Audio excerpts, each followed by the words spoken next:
स्वर्गीय पिता प्रभु जी, हम आपको धन्यवाद देते हैं पिता। अभी तक आपने संभाला परमेश्वर, आपकी भलाइयों के लिए धन्यवाद देते हैं प्रभु। नम्रतापूर्वक प्रभु हम आपके चरणों में आते हैं पिता।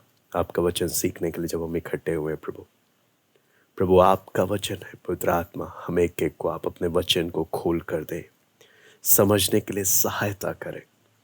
हम एक एक से बात करें प्रभु, है कि सारी बातों को हम आपके हाथ में सौंपते हैं। सारा आदर महिमा केवल हम आपको देते हैं।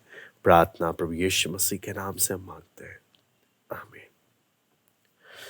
मैं परमेश्वर का धन्यवाद देता हूँ। प्रभु ने हम प्रत्येक को एक बार फिर इकट्ठा होने का एक मौका दिया। हम लोग परमेश्वर के वचन से यूहन्ना रचित सुसमाचार उसके 5वें अध्याय में हम लोग सीख रहे थे। उसमें 5 का 1 से लेकर 18 तक हमने पढ़ा। आज हम 5 का 19 से लेकर हम लोग 29 तक हम लोग पढ़ेंगे और फिर उसके बाद सेक्शन वाइज हम आयतों को अध्ययन करेंगे। तो सबसे पहले यूहन्ना 5वां अध्याय उसका 19 से लेकर 29 तक। इस पर यीशु ने उनसे कहा, मैं तुमसे सच सच कहता हूँ, पुत्र आपसे कुछ नहीं कर सकता, केवल वह जो पिता को करते देखता है। क्योंकि जिन जिन कामों को वह करता है उन्हें पुत्र भी उसी रीति से करता है, क्योंकि पिता पुत्र से प्रीति रखता है। और जो काम वह आप करता है वह सब उसे दिखाता है, और वह इनसे भी बड़े काम उसे दिखाएगा, ताकि तुम अचंभा करो। जैसा पिता मरे हुओं को उठाता और जिलाता है, वैसे ही पुत्र भी जिन्हें चाहता है उन्हें जिलाता है। पिता किसी का न्याय नहीं करता, परंतु न्याय करने का सब काम पुत्र को सौंप दिया है, कि सब लोग जैसे पिता का आदर करते हैं वैसे ही पुत्र का भी आदर करे। जो पुत्र का आदर नहीं करता वह पिता का जिसने उसे भेजा है आदर नहीं करता। मैं तुमसे सच सच कहता हूँ, जो मेरा वचन सुनकर मेरे भेजने वाले पर विश्वास करता है, अनंत जीवन उसका है, और उस पर दंड की आज्ञा नहीं होती, परंतु वह मृत्यु से पार होकर जीवन में प्रवेश कर चुका है। मैं तुमसे सच सच कहता हूँ, वह समय आता है और अब है, जिसमें मृतक परमेश्वर के पुत्र का शब्द सुनेंगे, और जो सुनेंगे वो जिएंगे। क्योंकि जिस रीति से पिता अपने आप में जीवन रखता है, उसी रीति से उसने पुत्र को भी यह अधिकार दिया है कि अपने आप में जीवन रखे, वरन उसे न्याय करने का भी अधिकार दिया है, इसलिए कि वह मनुष्य का पुत्र है। इससे अचंभा मत करो, क्योंकि वह समय आता है कि जितने कब्रों में हैं वे उसका शब्द सुनकर निकल आएंगे। जिन्होंने भलाई की है वे जीवन के पुनरुत्थान के लिए जी उठेंगे, और जिन्होंने बुराई की है वो दंड के पुनरुत्थान के लिए जी उठेंगे। तो यहाँ पर हम परमेश्वर के वचन में जब हम लोग अध्ययन करते हैं, तो अध्ययन करते वक्त हमें कुछ बातें यहाँ पे स्पष्ट मालूम चलती हैं कि यूहन्ना जब इस सुसमाचार को जब लिख रहा था, तो आप सब जानते हैं, हमने बीते समय में सीखा था AD 100 के लगभग इस घटना को यूहन्ना सुसमाचार को लिख रहा है। लेकिन जिस समय प्रभु यीशु मसीह ने एक एक बातों को कहा, यहाँ पर हम एक बहुत बड़ा सुसमाचार यूहन्ना सुसमाचार में हम सबसे पहला भाग इतना बड़ा जो हम देखते हैं, जिसमें प्रभु यीशु मसीह खोलकर अपने विषय में, अपने दावों के विषय में कि मैं कौन हूँ, उस बात को खोलकर लिख रहा है। यहाँ पर जब देखते हैं यूहन्ना यीशु की बातों को सिर्फ एकदम से ऐसे ही नहीं लिख रहा है, बल्कि AD 100 में लिखते वक्त उन सारी बातों को जो प्रभु यीशु ने कहा उन्हें याद करते हुए और पवित्र आत्मा के द्वारा उन बातों को और खोलते हुए यूहन्ना जब इसको लिख रहा है, प्रभु यीशु मसीह के शब्दों को भी लिख रहा है, साथ ही साथ प्रभु यीशु क्या कहना चाहता है उसके पीछे के अर्थ को भी यूहन्ना अपने इस सुसमाचार में लिख कर दे रहा है। इसलिए हम पहले 19 से लेकर 29 का पूरा एक सारांश में हम लोग देखते हुए फिर उसको हम आयतों में हम डिवाइड करते हुए पढ़ेंगे। तो यहाँ पर जब हम इसको अध्ययन कर रहे हैं, इसको सीखते वक्त हम किस नज़र से देख रहे हैं, हम इन दावों को किस दृष्टिकोण से हम लोग सीख रहे हैं, और यहूदी लोग जिनके सामने प्रभु यीशु मसीह ने ये दावा किया, वो इसे किस दृष्टि से ले रहे हैं, दोनों में हम देखेंगे कितना एक फ़र्क आ जाता है। हम लोग इसको एक विश्वासी की नज़र से हम लोग पढ़ रहे हैं, लेकिन यहूदी लोगों के सामने जब प्रभु यीशु मसीह ऐसा दावा कर रहा है, तो उस समय क्या परिस्थिति बन रही है, क्या क्या घटना घट रही है, उस बात को भी हम देखेंगे, क्योंकि ये बात आसान नहीं था। सबसे पहले प्रभु यीशु मसीह के दावों को जब हम देखते हैं, मनुष्य का पुत्र कर जब प्रभु यीशु मसीह बोलता है, मनुष्य का पुत्र का जब हम देखते हैं ये दावा, सबसे पहले हम पुराने नियम में दानियल 7वां अध्याय में 7 का 1 से 14 में पढ़ते हैं। उसके लिए मैं चाहूँगा हम दानियल 7वां अध्याय उसका 13वां वचन हम पढ़ लेंगे। दानियल 7वां अध्याय उसका 13वां वचन, दानियल 7 का 13। यहाँ पे लिखा है, मैंने रात में स्वप्न में देखा, और देखो मनुष्य के संतान सा कोई आकाश के बादलों समेत आ रहा था, और वह उस अति प्राचीन के पास पहुंचा और उसको वे उसके समीप लाए। तो यहाँ पर हम देख सकते हैं कि हम सब इस आयत को जानते हैं कि यहाँ पर जब यीशु मसीह यूहन्ना रचित सुसमाचार में अपने आप को मनुष्य का पुत्र जब बोल रहा है, तो यहूदी लोगों को साफ साफ समझ में आ रहा है कि ये जो मनुष्य का पुत्र का जो टाइटल है, ये मसीहा के लिए बोला गया है। और दानियल इसमें सबसे पहले इसमें अब जो दर्शन देख रहा है, रात में जो सपन देख रहा है, उसमें आप जानते हैं, अगर उस घटना को हम चित्र के माध्यम से मैं आपको दिखाऊं, दानियल 7 का 1 से लेकर 7 में जब आप पढ़ते हैं, तो वहाँ पर अलग अलग साम्राज्य के बारे में बताया गया। अलग अलग साम्राज्य, सबसे पहले अगर आप देखेंगे तो साम्राज्य में शेर का जो चित्र है, दानियल 7 का 1 से 7 में आप देखेंगे तो आप देखेंगे शेर का चित्र है जो बेबीलोन को दिखा रहा। फिर दूसरा हम देखते हैं भालू का, जो जिसके बारे में हम पढ़ते हैं कि वो मादियों के साम्राज्य को दिखाता है। फिर चीता का हम देखते हैं जिसके 4 पंखों समेत है ना, जो फारस के साम्राज्य को दिखा रहा है। फिर एक खतरनाक एक और प्राणी 10 सींगों वाले प्राणी को दिखा रहे हैं, जो मैसिडोनियन एम्पायर को पूरा दिखा रहा है।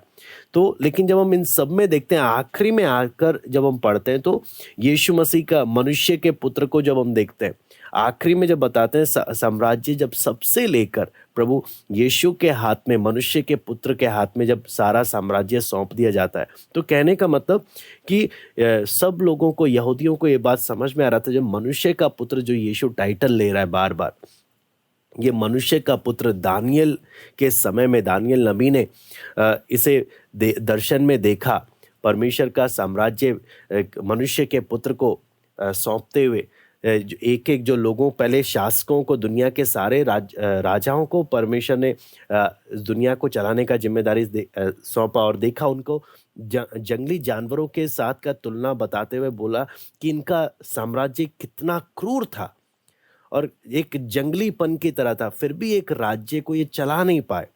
लास्ट में मनुष्य के पुत्र को, मसीहा के हाथ में सब पूरे दुनिया का जिम्मेदारी को सौंपा जा रहा है, और वो किस तरीके से वो अपने राज्य को चला रहा, वो घटना को। तो यहाँ पर जब हम देखते हैं ये सारी घटनाओं को आप अगर देखेंगे, पुराने नियम और नए नियम के बीच में हनोक की पुस्तक भी एक बहुत प्रसिद्ध, काफ़ी पुस्तकें लिखी गई, उसमें हनोक की पुस्तक भी लिखी गई, जहाँ पर मनुष्य के पुत्र को बार बार, मसीहा को मनुष्य के पुत्र के रूप में बताया गया।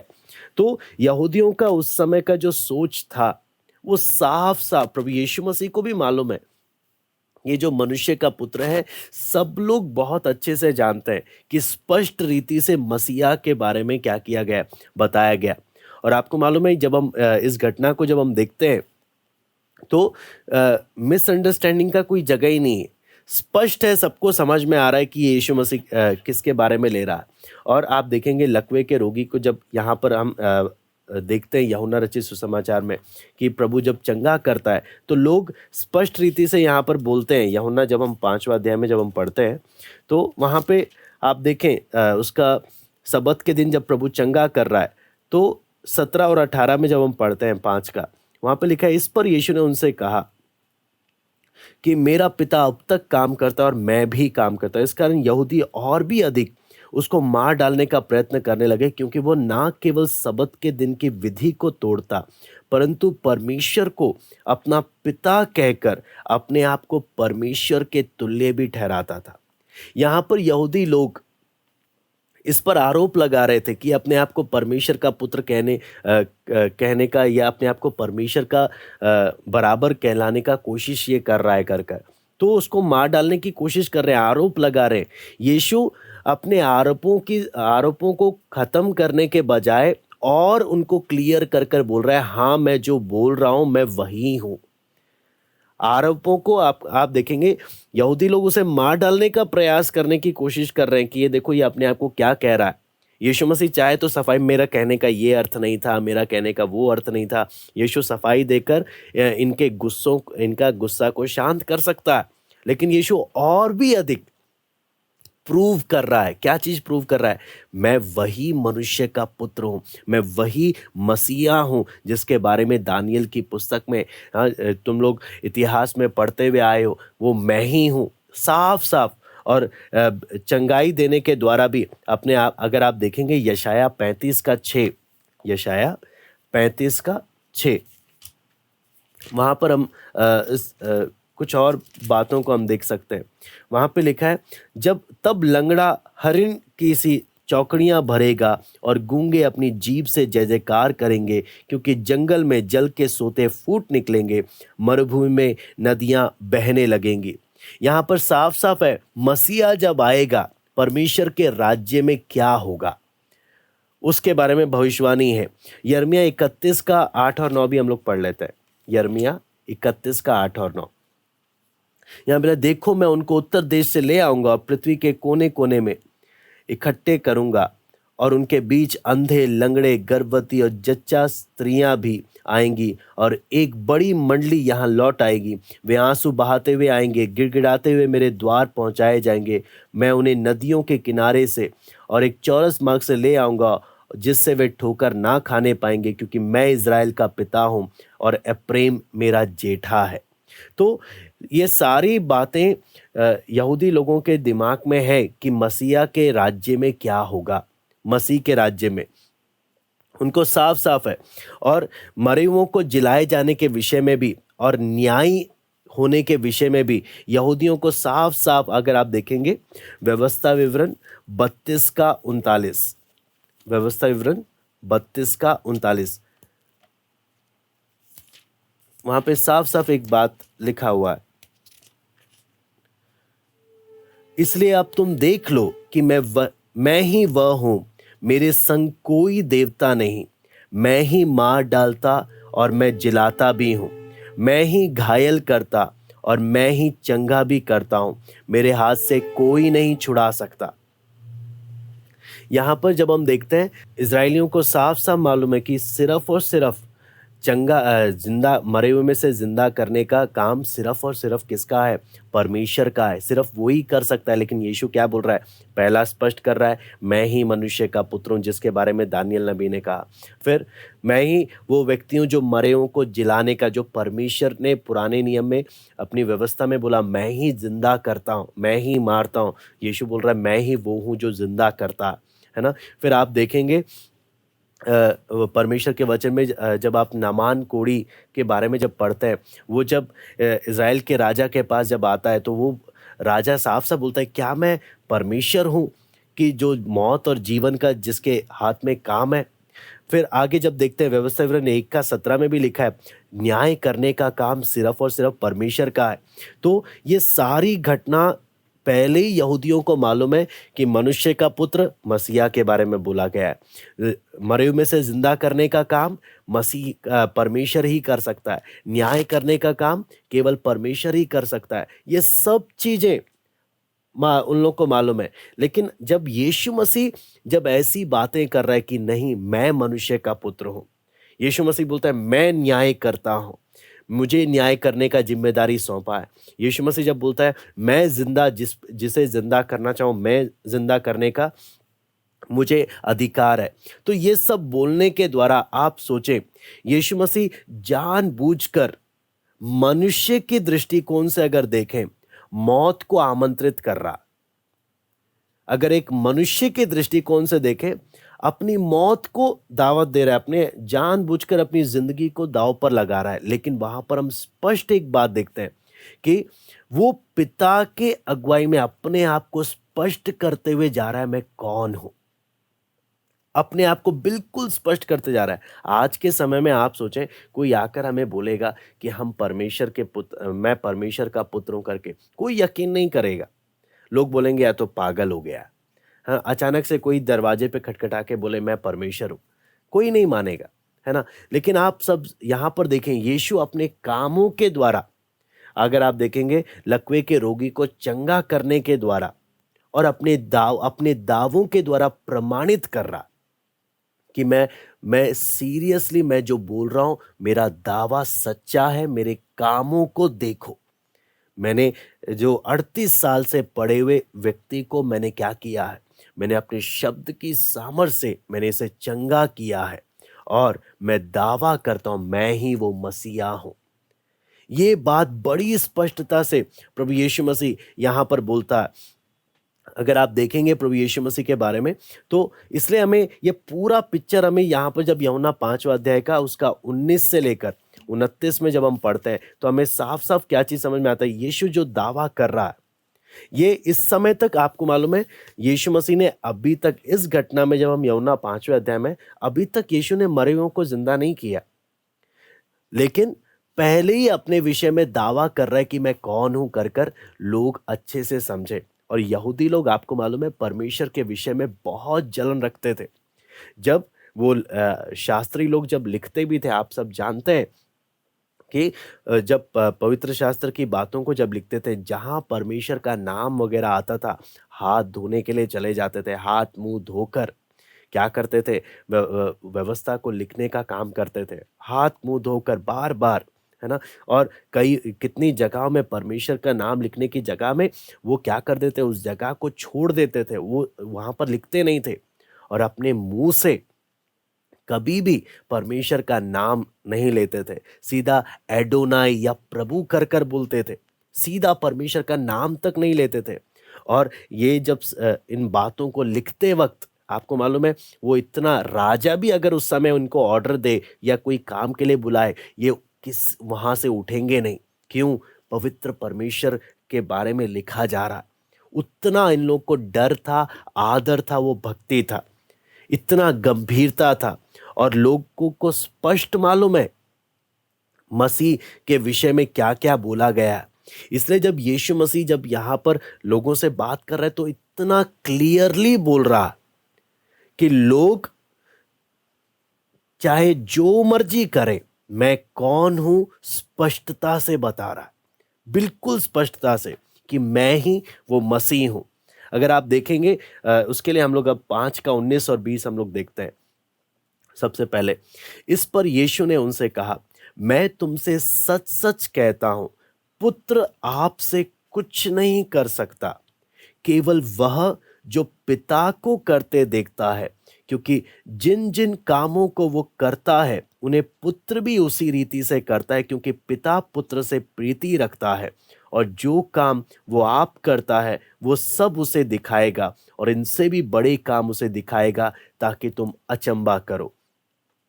यहां पर जब प्रभु यीशु मसीह परमेश्वर के तुल्य अपने आप को करते हुए प्रकट करता है, तो 3 बातें हम परमेश्वर के साथ प्रभु यीशु मसीह के उस संबंध को देख सकते हैं। यीशु मसीह जब अपने आप को पिता के तुल्य या अपने आप को परमेश्वर के रूप में जब प्रकट कर रहा है, तो यीशु मसीह बोलता है, मुझे अगर परमेश्वर को देखना है, परमेश्वर कैसा है, मुझे देखो। क्या क्या हम देख सकते हैं? मानव जाति को, लोगों को परमेश्वर देखकर क्या महसूस करता है, आप यीशु को देखकर आप समझ सकते हैं। पाप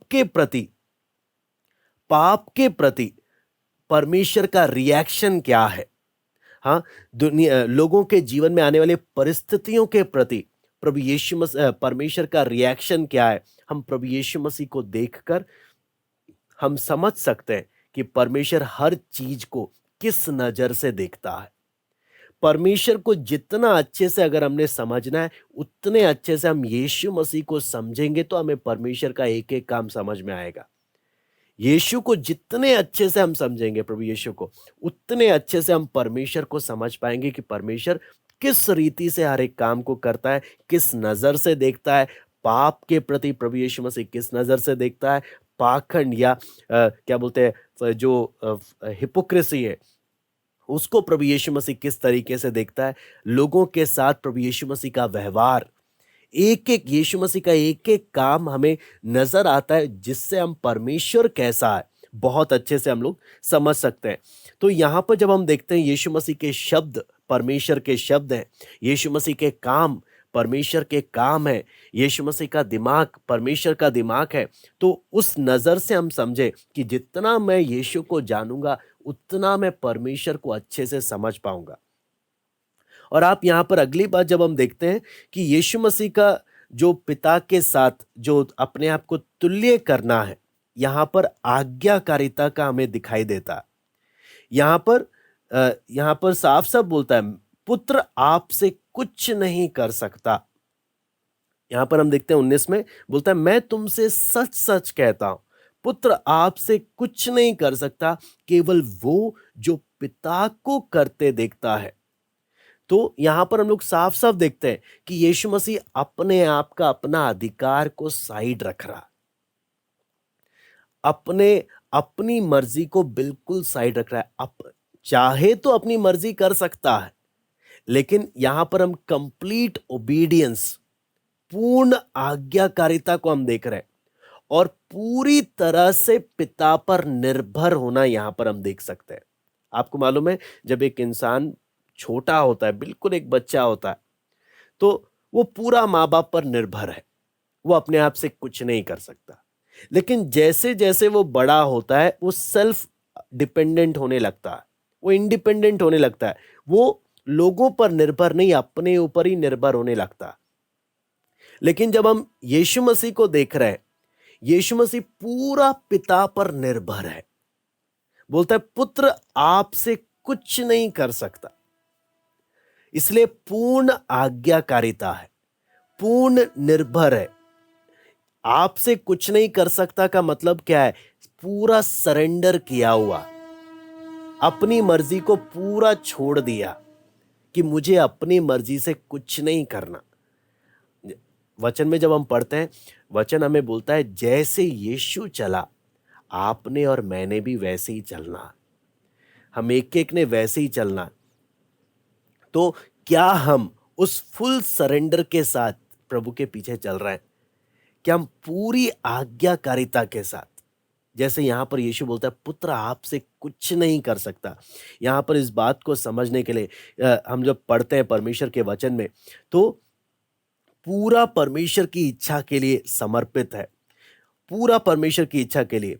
तो यीशु को जब हम देखते हैं, परमेश्वर हमें किस प्रकार से चाहता है, और यहां पर हम देखते हैं अधिकार के आधार पर नहीं, बल्कि प्यार के कारण पिता से इतना प्यार करता है कि उसके अपने आप को उसके अधीन किया हुआ, और वो एक मन को यहां पर हम देख सकते हैं, एक मन को, कि पिता का इच्छा यीशु का इच्छा है।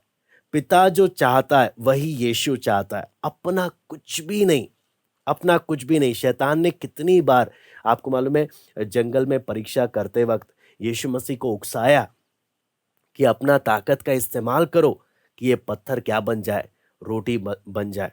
लेकिन वहां पर हम देखते हैं कि यीशु बिल्कुल अपनी ताकत का इस्तेमाल नहीं कर रहा, बिल्कुल अपनी ताकत का इस्तेमाल नहीं कर रहा, पिता की इच्छा के लिए पूर्ण समर्पित है। आप और मेरे जीवन में भी शैतान उकसाता है कि हम अपनी मनमर्जी करें, हमें जो अच्छा लगता है हम करें, लेकिन हम कितनी बार हम अपनी मर्जी करने के लिए हम तैयार हो जाते हैं। यहां पर यीशु मसीह के बारे में लिखा है, अपने आप से कुछ नहीं करता, फुल सरेंडर किया है, अपना दिमाग नहीं लगा रहा। यहां पर आप देखेंगे, वहां पे साफ साफ लिखा है कि केवल वह जो पिता को करते देखता है, क्योंकि जिन जिन कामों को वो करता है उनसे पुत्र भी उसी रीति से करता है। यानी पिता को जो करते देख रहा है, पिता से जो मार्गदर्शन पा रहा है, केवल वही कर रहा है। और कॉन्फिडेंस अगर आप देखें, यहाँ पर हम देख सकते हैं, इस घटना से हम दो बातें हम देख सकते हैं यीशु के बारे में, कि इतना कॉन्फिडेंस है, इतने दिलेरी के साथ इन बातों को बोल रहा है। यीशु को मालूम है कि मनुष्य के रीति पर इसको मौत मिलेगा, ऐसा बोलने के कारण यहूदी लोगों को जब ये बोल रहा है, तो जिस अधिकार से बोल रहा है, जिस दिलेरी के साथ बोल रहा है, हाँ, तो इसको मालूम है लोग चाहे कुछ भी करें, परमेश्वर का कार्य रोक नहीं सकते। इतनी दिलेरी के साथ बोल रहा है। और अंदर दूसरा बात हम देखते हैं, कोई डर नाम का चीज ही नहीं है।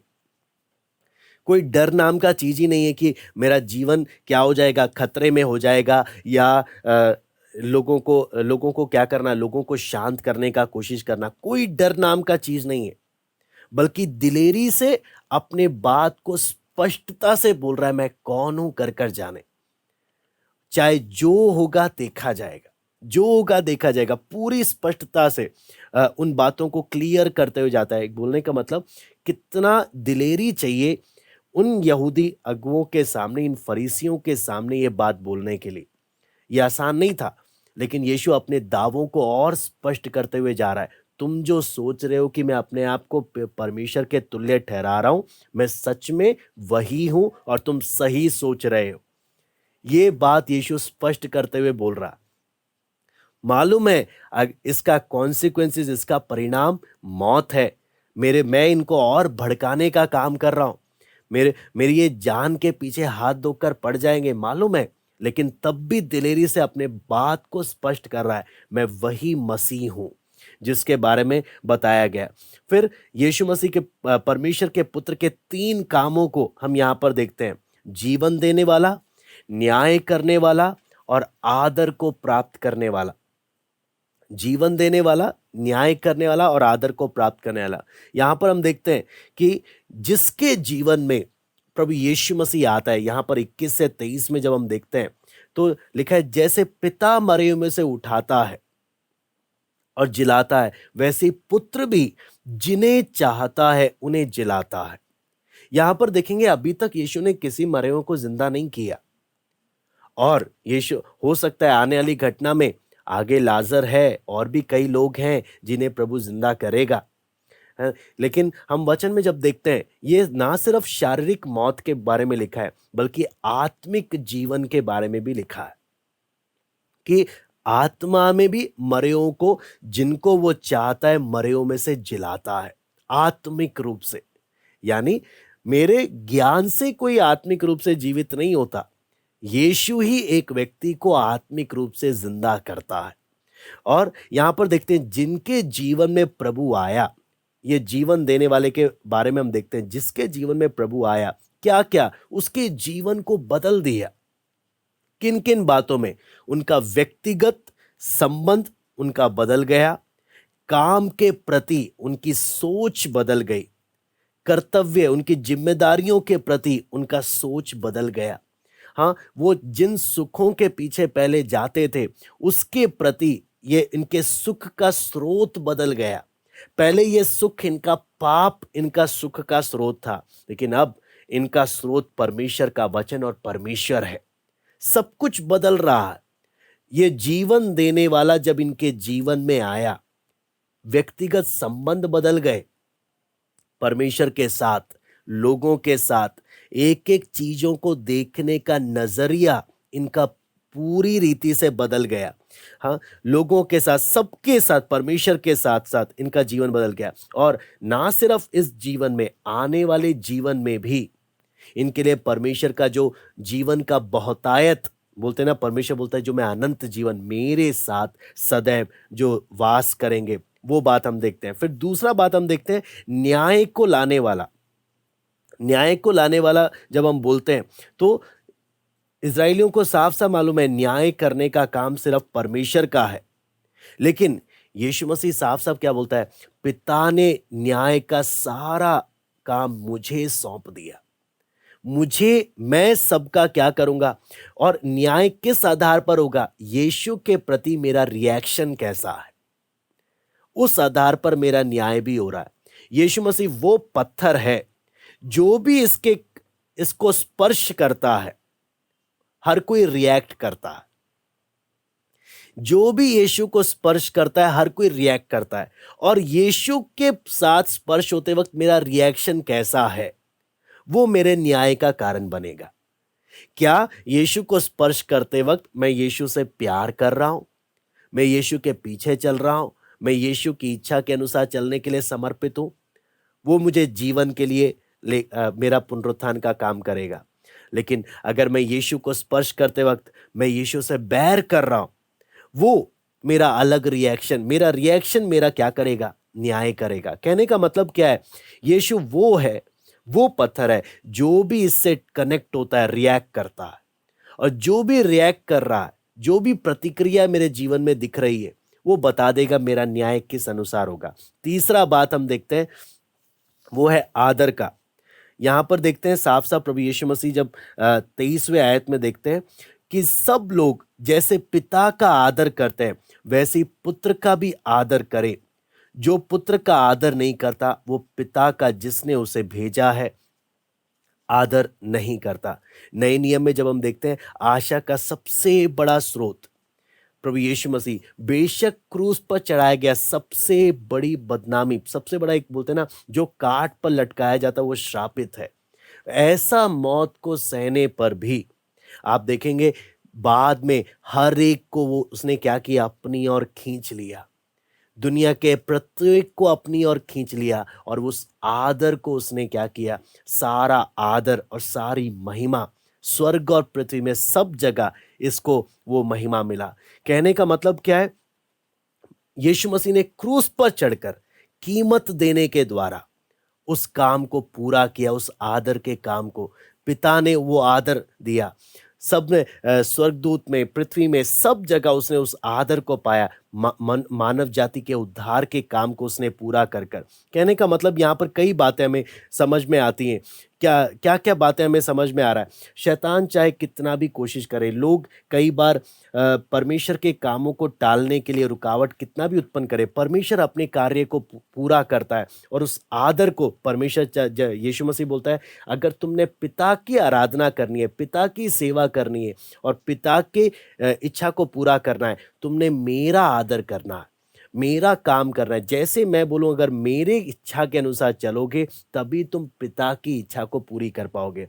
मुझसे तुम बैर रखोगे, तुम पिता से बैर रख रहे हो। जो भी रिएक्शन तुम मेरे साथ कर रहे हो वो तुम पिता के साथ कर रहे हो। मेरे साथ का संबंध पिता के साथ का संबंध को दिखाता है। यहूदी लोग, फरीसी लोग बहुत पाखंड करते थे कि हम परमेश्वर के साथ चलने वाले लोग हैं, परमेश्वर के नियमों को, बहुत भक्ति को दिखाते थे। यीशु बोलता है, तुम मेरे साथ जैसा तुम्हारा रिएक्शन है ऐसे ही तुम्हारा पिता के साथ है। तुम मुझे नहीं जानते, तुम पिता को भी नहीं जानते। मेरे साथ तुम्हारा जो भी रिश्ता है तुम्हारा पिता के साथ वैसा ही रिश्ता है। तो हमने कई कई बातों को हमने इसमें देखा। सबसे पहला हमने देखा कि अगर हमने परमेश्वर को जानना है, हम यीशु को देखें। लोगों के प्रति यीशु कैसे देख रहा है, पाप के प्रति यीशु कैसे देख रहा है, अलग अलग परिस्थितियों के साथ यीशु कैसे देख रहा है, हम उससे यीशु को हम परमेश्वर को समझ सकते हैं। दूसरा हमने देखा यीशु के जीवन में पूर्ण आज्ञाकारिता। मैं अपनी मर्जी से कुछ नहीं करता, इतना निर्भर है।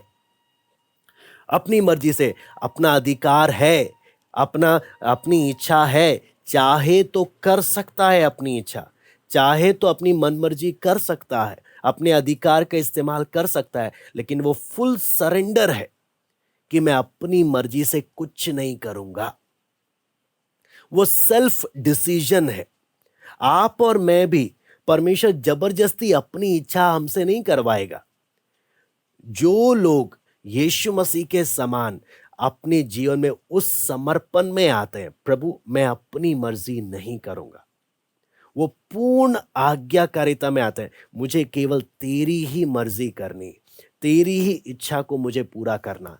उस समर्पण में आना, उस आज्ञाकारिता में आना। और ये आज्ञाकारिता का आधार क्या है? वो हम देखते हैं, परमेश्वर का प्रेम। यीशु मसीह वहां पर साफ साफ बोलता है, पिता, जैसे यहां पर हम देखते हैं, प्रेम करता है क्योंकि पिता मुझसे प्रीति रखता है। आज्ञाकारिता का आधार क्या है? अधीन होने का आधार क्या है? प्रेम। वो प्रेम, जैसे हम देख सकते हैं, पिता का इच्छा पुत्र का इच्छा बन गया है। पिता जो चाहता है वही पुत्र भी चाहता है, और वो कॉन्फिडेंस कि मैं कौन हूं उसके बारे में स्पष्टता से, और कोई डर नहीं। मालूम है मनुष्य की सोच में ये क्या क्या करने का सोचेंगे, क्या क्या मारने के लिए। मुझे मालूम है, यीशु को मालूम है रिएक्शन क्या होगा, फिर भी स्पष्टता से बोल रहा है। लोगों को अच्छा लगे बुरा लगे कोई फर्क नहीं पड़ता। यहां पर ये जो पिता का मुख देखकर जो बोलता है, वो लोगों को क्या लगेगा देखता नहीं है, लोग क्या बोलेंगे क्या सोचेंगे देखता नहीं है। वो स्पष्टता से दिलेरी से बोलता है। यहां पर हम उस कार्य को देखते हैं, जब हम परमेश्वर को देखकर जब हम चलते हैं, पिता की इच्छा के अनुसार जब चलने का हमारा समर्पण होता है, फिर हम लोगों को नहीं देखते कि लोग क्या बोलेंगे लोग क्या सोचेंगे, फिर वो डर खत्म हो जाता। लेकिन हम परमेश्वर को देखकर अगर नहीं चल रहे, हमारे अंदर वो डर रहेगा। हम लोगों के सामने सफाई देने की कोशिश करेंगे, अपने हम उनसे हमारे अंदर खौफ आएगा, वो क्या सोचेंगे। लेकिन यीशु मसीह स्पष्ट काम कर रहा, अपनी मर्जी से कुछ नहीं कर रहा। पहला बात, अपनी मर्जी नहीं, पिता की मर्जी, वो सरेंडर। और जैसे पिता बोल रहा है वो करने के कारण दुनिया को जो करना है करे। मालूम है पिता की अनुमति के बिना कुछ नहीं होगा।